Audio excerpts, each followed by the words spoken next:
जय गुरुदेव। प्रणाम सभी को। निरोग जीवन के महत्वपूर्ण सूत्र अध्याय 12।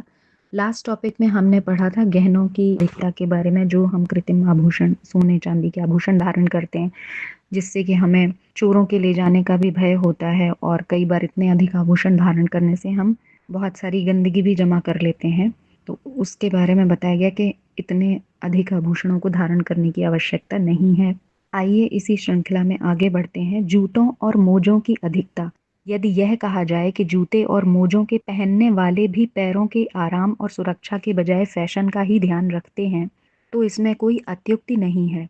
चमड़े के कसे हुए बूट जूता जिसमें पैर बंद होकर बिल्कुल पसीज जाता है, किसी दृष्टि से हमारे देश के लिए उपयुक्त नहीं है। हमारे यहाँ तो प्राचीन समय में खड़ाऊं जैसी चीजों का प्रचार था, जिसमें पैर खुला रहता है, उसे हवा लगती रहती है और केवल कांटों, कंकड़, पत्थर तथा धूप से बचाव हो जाता है। कुछ स्थानों में चप्पल जैसी चीजों का प्रचार था, जिनको पहनकर आसानी से दूर चला जा सकता है।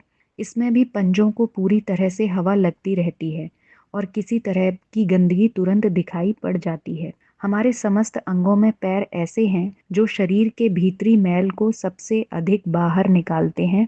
उनका धूल, मिट्टी आदि से संपर्क भी अधिक होता है, इसलिए आवश्यकता है कि उनकी सफाई का विशेष ध्यान रखा जाए। प्राचीन भारतीय सभ्यता में किसी अतिथि के बाहर से आने पर सबसे पहले उसके चरण धुलाने की प्रथा थी। इसका उद्देश्य पैरों की स्वच्छता का विशेष ध्यान रखना ही था। आजकल के फैशन परस्त जूते को ऊपर से पॉलिश लगाकर चमकाने का तो बड़ा ध्यान रखते हैं, पर उसके भीतर किस प्रकार पसीना और मैल जमा हो जाता है, इस तरफ कभी ध्यान नहीं देते। यह गंदगी कैसी हानिकारक होती है, इस संबंध में गांधी जी ने लिखा है, पैरों के द्वार भी हम बहुतेरे रोगों के पंजे में फंस जाते हैं। बूट इत्यादि पहनने वालों के पैर नाजुक हो जाते हैं, उनसे पसीना निकलता है और वह बहुत ही बदबू पैदा करता है। जिस मनुष्य को वास की परख है, वह मोजे और बूट पहनने वाले मनुष्य के पास उस समय खड़ा नहीं रह सकता जब वह उनको उतार रहा हो। हम जूतों को पाद त्राण या कंटकारी कहते हैं। इससे सिद्ध होता है कि जब हमको कांटे में, ठंडक में या धूप में चलना पड़े, तभी जूता पहनने चाहिए, सो भी इस प्रकार के जिनसे केवल तलुए ढके, सारा पैर न ढक जाए। इस कार्य को चप्पल या सैंडल के ढंग के जूते भली भांति पूरा कर सकते हैं। जिनका सिर दुखता हो, जिनका शरीर कमजोर हो, जिनके पैरों में दर्द होता हो और जिन्हें जूता पहनने की आदत है, उनके लिए तो हमारी यह सलाह है कि वे नंगे पैर चलने का प्रयोग करके देखें। इससे उन्हें तुरंत मालूम होगा कि पैर खुले रखने, जमीन पर नंगे पैर चलने और उन्हें पसीना रहित रखने से हम तत्काल कितना लाभ उठा सकते हैं। पर आजकल यह देखने में आता है कि जो लोग चमड़े का फीतादार जूता पहनते हैं, उनका पैर सदा भीगा भीगा सा बना रहता है और जूते मोजों में सदा गंदगी बढ़ती रहती है। इससे पैरों की ऐसी बीमारियां पैदा हो जाती हैं जो बहुत खर्च और परिश्रम करने पर भी शीघ्र ठीक नहीं हो पाती। इतने पर भी फैशन परस्त लोगों में जूते का शौक बढ़ता जा रहा है। कॉलेज में पढ़ने वाले नए लड़के तो खाते समय भी जूता नहीं उतारते और अनेक बार तो वे पहने ही सोने लग जाते हैं। इस तरह की गंदी आदत और लापरवाही स्वास्थ्य की दृष्टि से बहुत हानिकारक है।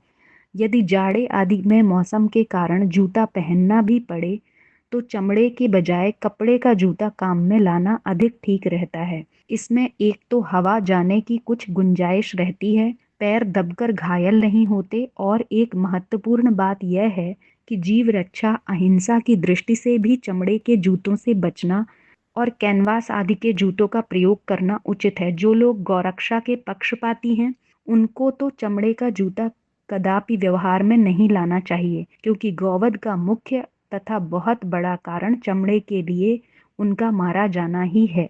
जूता अधिक कसा कभी नहीं होना चाहिए और पसीने आने पर उसे तुरंत उतार देना चाहिए। समय समय पर जूतों तथा मोजों को भी यदि उनका व्यवहार परिस्थितिवश करना पड़े तो धोकर साफ करते रहना चाहिए, क्योंकि चलने फिरने में उन पर धूल गर्दा पड़ना तथा गंदा होना स्वाभाविक ही है।